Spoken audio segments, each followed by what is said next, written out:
When you think of Jennifer Aniston, what comes to mind? The bubbly Rachel from Friends? The gorgeous actress with the $1 million smile? The woman who seemed to have it all? Well, what if I told you that behind that famous smile lies a story of pain so deep that would break your heart? At 56 years old, Jennifer Aniston has lived through tragedies that most people couldn't even imagine. Today, we're going to talk about the real Jennifer Aniston and the heartbreaking truth behind her seemingly perfect life. Jennifer Aniston was born on February 11th, 1969, in Sherman Oaks, California. You might think being born into a Hollywood family would be like winning the lottery, but for little Jennifer, it was more like being thrown into a storm she never asked for. Her father, John Aniston, was a well-known actor, and her mother, Nancy, was also in the entertainment business. Sounds glamorous, right? Wrong. When Jennifer was just a tiny child, her family moved to New York City. But instead of the bright lights bringing joy to their home, they seemed to highlight all the cracks that were already there. By the time Jennifer turned 9 years old, her world fell apart. Her parents' marriage was crumbling, and one day, her father just left. Can you imagine being 9 years old and watching your dad walk out the door, not knowing if he would ever come back? Jennifer later said that it wasn't just his absence that hurt the most. It was the silence that followed. The house became so quiet you could hear your own heartbeat. For a little girl who was already sensitive and caring, this silence was like a knife cutting through her heart every single day. She learned way too young that people you love can just disappear without any warning. But the pain didn't stop there. Her mother, Nancy, would struggle with her own issues. She would often make harsh comments about Jennifer's appearance. She would tell her she was too heavy, that her hair looked wrong, or that she needed to stand up straighter. Now, Nancy probably thought she was helping her daughter, but to a young girl who was already hurting from her father leaving, these words felt like tiny daggers piercing her heart. Money was also tight in their household. They didn't have the luxury that many people think all Hollywood families have. Jennifer learned to make people laugh, not just because she had a gift for it, but because she discovered that when people were laughing, they wouldn't notice how broken she felt inside. She became the family entertainer, the one who would crack jokes to make everyone forget about their problems, even when her own heart was breaking. As Jennifer grew up and started trying to make it in Hollywood, something happened that would scar her for life. In 1996, when Jennifer was already becoming famous, her own mother appeared on a TV talk show and started sharing private, embarrassing details about Jennifer's life. Can you imagine? Your own mother, the person who was supposed to protect you and keep your secrets safe, going on television and telling the whole world your most personal business? But it got even worse. Nancy then wrote a book called From Mother and Daughter to Friends, where she told even more private stories about Jennifer. For someone who was already dealing with trust issues because of her father leaving, this felt like the ultimate betrayal. Jennifer was so hurt and angry that she didn't speak to her mother for 15 whole years. 15 years. That's how deep this wound went. During her childhood, Jennifer found her escape in acting. When she was just 6 years old, she started getting lost in make-believe worlds where she could be anyone she wanted to be. Acting became her safe space, the one place where she felt like she belonged. She went to a special school called the Waldorf School where creativity was celebrated, and later attended the famous LaGuardia High School in New York City. But even as she pursued her dreams, the road was incredibly difficult. After graduating in 1987, Jennifer had to take all sorts of odd jobs just to survive. She sold timeshares over the phone, waited tables, and even delivered food on a bicycle through the busy streets of New York. Every penny she earned went toward paying for acting classes and auditions. She was literally living paycheck to paycheck, hoping that someday her big break would come. Jennifer got small roles here and there, but nothing that lasted. She was on several TV shows between 1990 and 1994, but each one got canceled quickly. She started to wonder if maybe acting wasn't meant for her after all. At just 25 years old, she was emotionally exhausted and ready to give up on her dreams. But then something magical happened. One day, while she was getting gas at a station in Los Angeles, she met Warren Littlefield, who was a big shot at NBC. He told her about a new show they were working on and encouraged her not to give up. He said she had something special. That show turned out to be Friends, and it would change Jennifer's life forever. When Jennifer auditioned for Friends in 1994, she originally tried out for the role of Monica, but the producers saw something different in her. They saw her as Rachel Green, the spoiled rich girl who would grow into an independent woman throughout the show. Jennifer brought a mix of humor, vulnerability, and genuine warmth to the character that made millions of people feel like Rachel was their real friend. For 10 years, from 1994 to 2004, Friends was the most popular show on television. Jennifer became a household name, and everyone wanted to copy Rachel's hairstyles and fashion choices. By the final season, Jennifer was earning $1 million per episode, making her one of the highest-paid TV actors ever. She won awards, appeared on magazine covers, and seemed to be living the American dream. But fame came with a price that Jennifer never expected. Every single thing she did became news. If she cut her hair, it was front-page news. If she wore a certain outfit, everyone wanted to copy it. The line between Jennifer the person and Rachel the character became so blurred that sometimes even Jennifer didn't know where one ended and the other began. During the height of Friends' success, something wonderful happened to Jennifer. In 1998, she met Brad Pitt, one of Hollywood's biggest movie stars. They were introduced by friends who thought they would be perfect together, and they were right. When Jennifer and Brad started dating, they quickly became the most famous couple in the world. Brad was incredibly handsome and charming, and he made Jennifer laugh in ways she hadn't laughed since she was a child. For the first time in her life, Jennifer felt like she had found someone who truly understood her. They fell deeply in love, and in 1999, Brad proposed. The whole world was obsessed with their relationship. Magazines called them the perfect couple, and everyone wanted to know every detail about their romance. On July 29, 2000, Jennifer and Brad got married in a beautiful ceremony in Malibu. It was like something out of a fairy tale. They had 200 guests, thousands of flowers, candles everywhere, and when it got dark, they set off fireworks over the ocean. Jennifer looked absolutely stunning in her wedding dress, and when she walked toward Brad, she looked like the happiest woman in the world. For a while, everything seemed perfect. Jennifer and Brad started a production company together, and they supported each other's careers. In interviews, Jennifer would light up when she talked about Brad. She called him her best friend and her partner in everything. For the first time since she was a little girl, Jennifer felt like she had found a safe place to call home. But fairy tales don't always have happy endings. By 2005, cracks started showing in their marriage. Both Jennifer and Brad were incredibly busy with their careers, traveling all over the world for movies and spending weeks apart.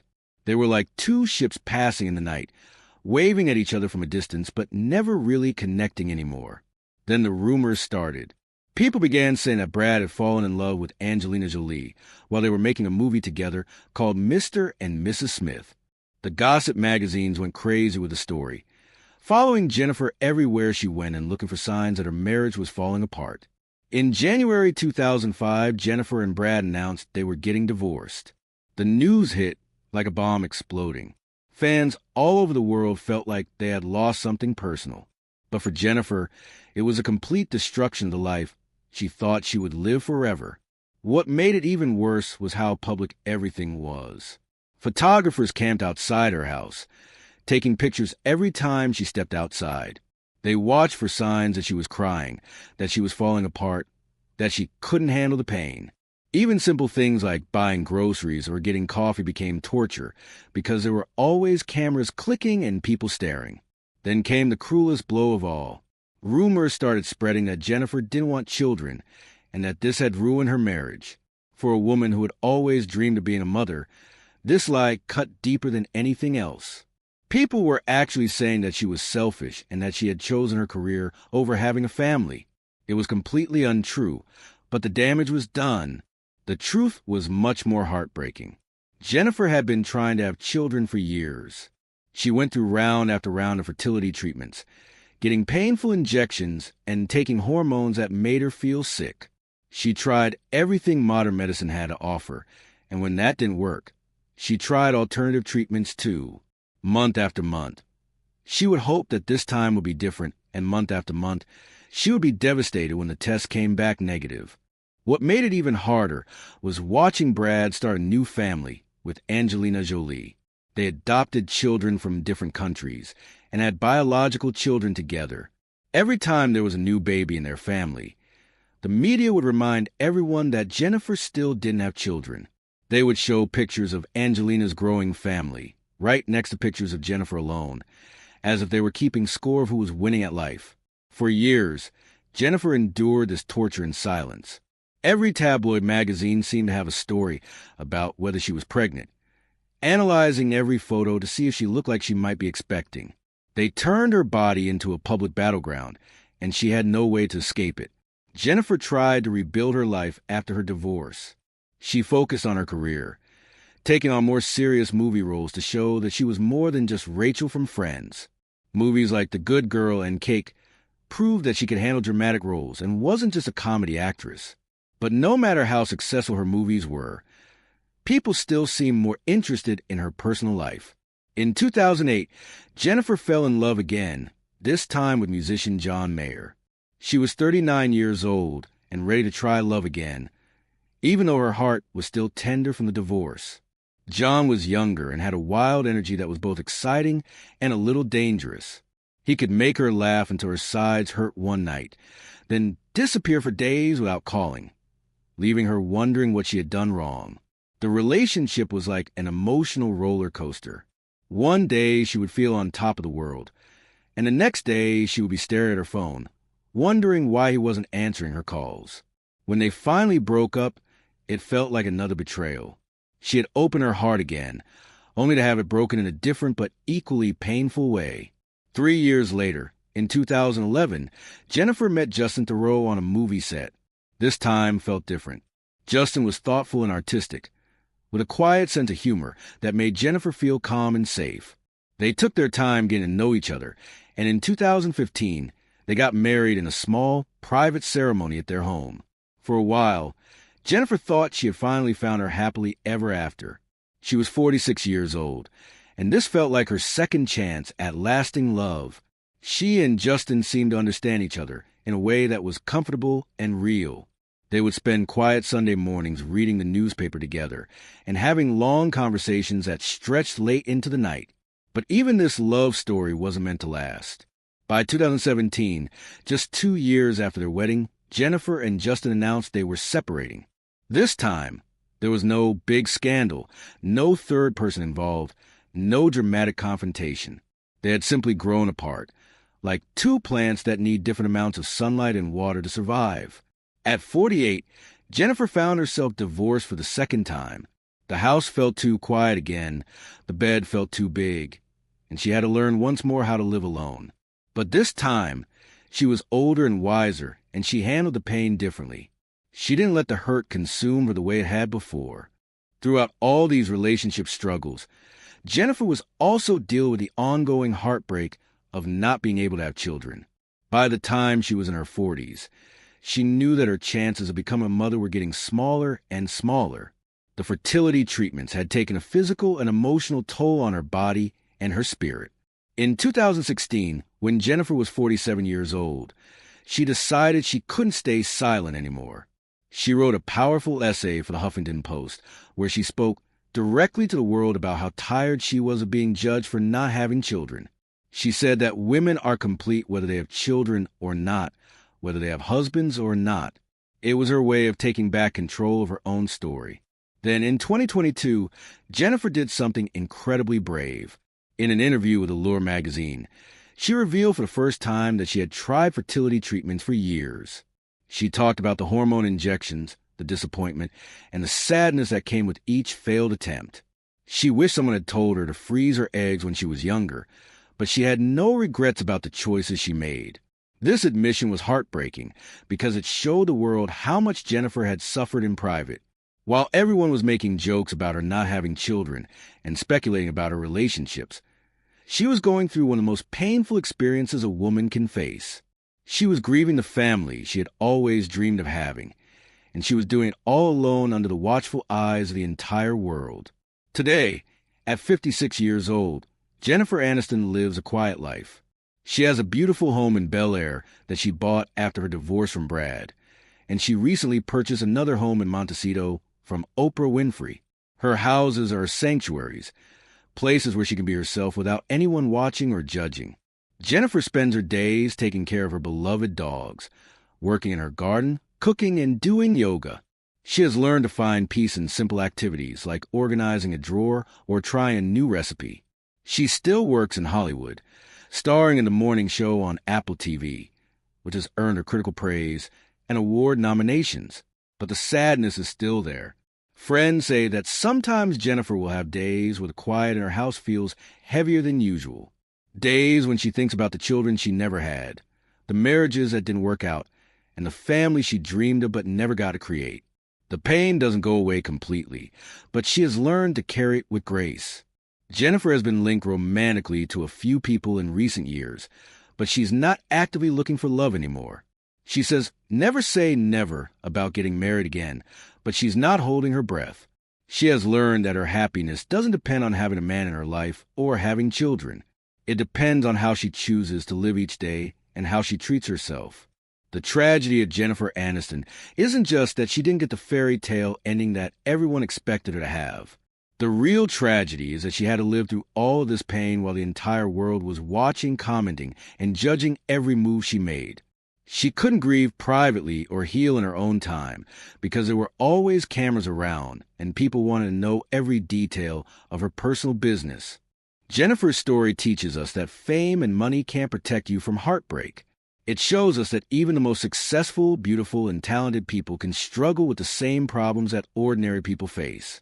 The difference is that Jennifer had to face her problems while millions of people watched and offered their opinions. But Jennifer's story is also one of incredible strength and resilience. She has survived a difficult childhood, 3 failed relationships, years of fertility struggles, and decades of public scrutiny.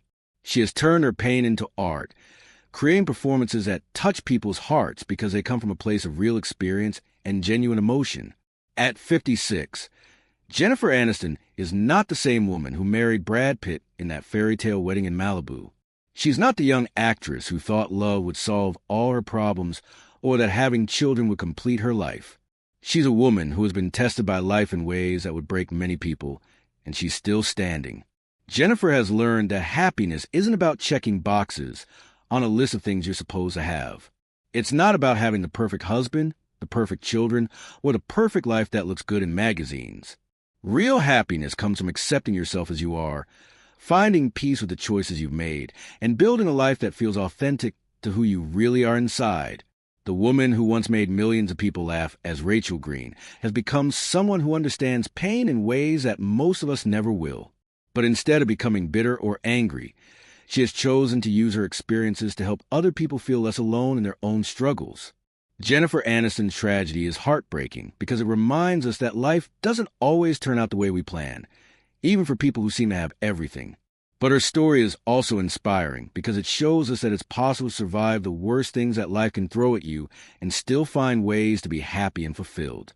She may not have gotten a fairy tale ending that she once dreamed of, but she has created something perhaps more valuable, a life that is entirely her own, built on her own terms, with her own definition of what success and happiness look like. And in a world that constantly tells women what they should want and how they should live, that might be the most powerful message of all.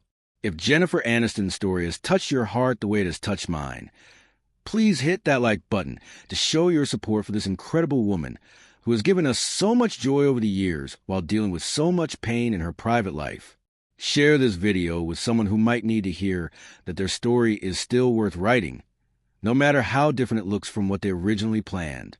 And don't forget to subscribe to our channel for more stories about the real lives behind Hollywood's biggest stars. Because sometimes the truth is more powerful than any movie script could ever be.